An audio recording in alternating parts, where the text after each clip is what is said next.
मेरी पत्नी और मेरे सास के द्वारा हमारे ऊपर कई सारे झूठे मुकदमे किए गए हैं, जिसमें प्रत्येक महीना 2 से 3 बार सीतापुर से गाजीपुर आना पड़ता है 500 किलोमीटर। मैं बहुत परेशान हो गया हूँ। मेरे मौत की जिम्मेदार ये मेरी पत्नी और मेरी सास है।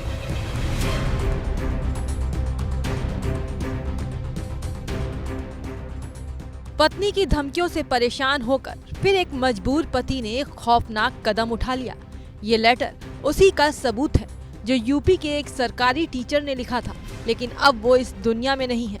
हालांकि मरने से पहले टीचर ने बाकायदा एक वीडियो बनाया जिसमें वो अपनी मौत का जिम्मेदार पत्नी और सास को ठहरा रहे हैं। और मेरे सास के द्वारा हमारे ऊपर कई सारे झूठे मुकदमे किए गए हैं, जिसमें प्रत्येक महीना 2 से 3 बार सीतापुर से गाजीपुर आना पड़ता है 500 किलोमीटर। मैं बहुत परेशान हो गया हूँ। मेरे मौत की जिम्मेदार ये मेरी पत्नी और मेरी सास हैं। इसी वीडियो और सुसाइड नोट को फेसबुक पर डालने के बाद टीचर कोविद कुमार ने पेड़ से लटककर अपनी जान दे दी। 16 मई को उनका शव पेड़ से लटका मिला, जिसके बाद पुलिस ने जांच पड़ताल की तो उनके फोन से सारे राज खुल गए। बताया जा रहा है कि कोविद कुमार सीतापुर में सहायक अध्यापक के पद पर कार्यरत थे। आरोप है कि उनकी पत्नी ने उन पर दहेज, उत्पीड़न सहित कई तरह के झूठे केस गाजीपुर कोर्ट में दर्ज कराए थे। पत्नी ने जमानत में अपनी गवाही के लिए 25 लाख रुपए की डिमांड की। जब मृतक कोविद ने कहा, मैं रुपए नहीं दे पाऊंगा, मर जाऊंगा, इस पर पत्नी बोली कि मर जाओ।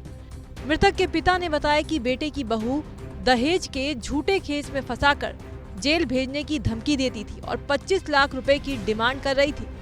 हर महीने ले लेते थे? बिल्कुल लेते रहे सर। या घर खर्च के लिए भी कुछ दे पाते थे कि नहीं दे पाते थे? अगर नहीं, घर से कोई मतलब नहीं, देते नहीं, बच्चे नहीं थी, अपने नहर भेजती थी, अपने माँ बाप को कोविद के घर को बुला के लाती थी, बहन को, भाई को, तो सब खाते पीते थे और जेवर बनवाए, कपड़ा बनवाए और फिर जेवर कपड़ा अपने नहर लेकर चली आई। अच्छा, मतलब कोविद इस बार जो घर से निकले थे तो क्या घर में कुछ बताए थे कि कहाँ जा रहे हैं, कैसे क्या करेंगे? हाँ।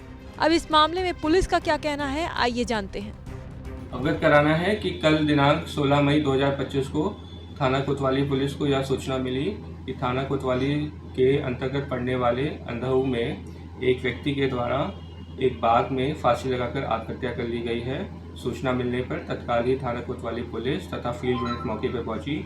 मौके पर पहुंचने पर यह ज्ञात हुआ कि उस व्यक्ति का नाम कोविद कुमार पुत्र चंद्रिका प्रसाद मौर्य है, जो कि जिला सीतापुर के रहने वाले हैं तथा पेशे से सहायक अध्यापक थे। जानकारी करने पे पता चला कि मृतक का अपनी पत्नी लक्ष्मी कुशवाहा, जो कि काशीराम कॉलोनी आदर्श बाजार गाजीपुर की रहने वाली हैं, से एक वैवाहिक विवाद चल रहा था। उसी विवाद के फलस्वरूप इनके द्वारा फांसी लगा ली गई है। ये मामला गाजीपुर के सदर कोतवाली के अंधऊ गांव का है। फिलहाल गाजीपुर कोतवाली पुलिस ने परिजनों की तहरीर पर मुकदमा दर्ज कर लिया है और आगे की कार्रवाई में जुट गई है।